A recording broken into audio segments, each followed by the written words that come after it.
PR পদ্ধতিতে নির্বাচন না হলে কঠোর আন্দোলনের হুঁশিয়ারি দিয়েছে বাংলাদেশ জামায়াতে ইসলামী। সেই সাথে জুলাই জাতীয় সনদের ভিত্তিতে ফেব্রুয়ারিতে নির্বাচন আয়োজন, জাতীয় নির্বাচনে পিআর পদ্ধতি চালু, লেভেল প্লেয়িং ফিল্ড নিশ্চিত, গণহত্যা ও দুর্নীতির বিচার, জাতীয় পার্টি ও ১৪ দলের কার্যক্রম নিষিদ্ধ করা সহ ৫ দফা দাবি করেন। এসব দাবিতে দলটি ৩ দফা বিক্ষোভ কর্মসূচিও ঘোষণা করেছে।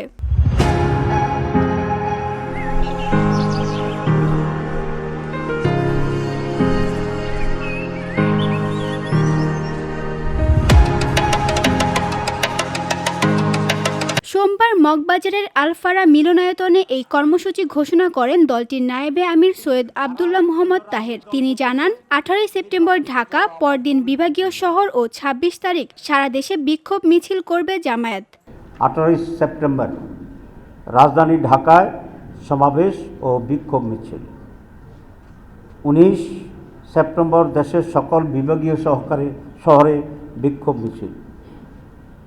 ২৬ সেপ্টেম্বর দেশের সকল জেলা উপজেলায় বিক্ষোভ মিছিল।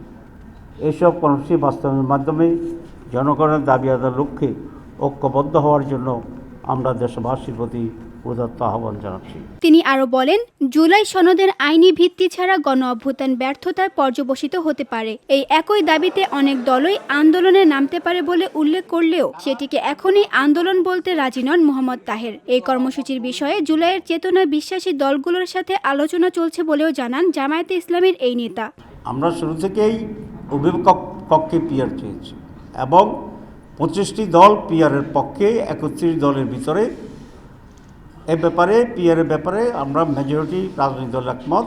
একটু ডিফারেন্স হচ্ছে এই ২৫ দলের ভিতরে যারা ঐক্য কমিশনে অংশগ্রহণ করেছিল ৩১টি দল, অনেকেই আপার হাউসে পিআর চেয়েছেন। আমরা এবং আরও কিছু দল দুই কক্ষেই পিআর চেয়েছি, আপার আর লোয়ার। কিন্তু পিআরের ব্যাপারে ২৫টি দলই একমত। এই দাবিতে আমরা যারা পিআরের পক্ষে আছে সকলের সাথে আমরা আলাপ আলোচনা করছি এবং সকলেই যাতে এটা আদায়ের জন্য আমরা তো এখনও নেগোসিয়েশনে আছি, সরকারের কাছে মৌখিকভাবে বলছি, ছোটোখাটো দাবি জানাচ্ছি। যদি সরকার এই বিষয়ে কোনো সিদ্ধান্ত গ্রহণ না করে, আলাপ আলোচনার জন্য আমাদের আহ্বান না করে, তাহলে ধীরে ধীরে আমরা জনগণের পক্ষ হইয়া ময়দানে এটার প্রতিনিধিত্ব করব। কত মানুষ এটা চায় সেইভাবে আমরা কর্মসূচি নিচ্ছি আস্তে আস্তে।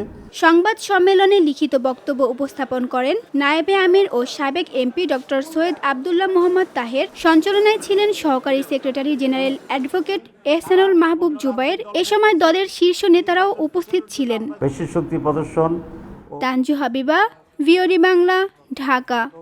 কোয়ালিটি সম্পন্ন পার্লামেন্ট এবং দক্ষ আইন প্রণেতা তৈরি সহ প্রতিটি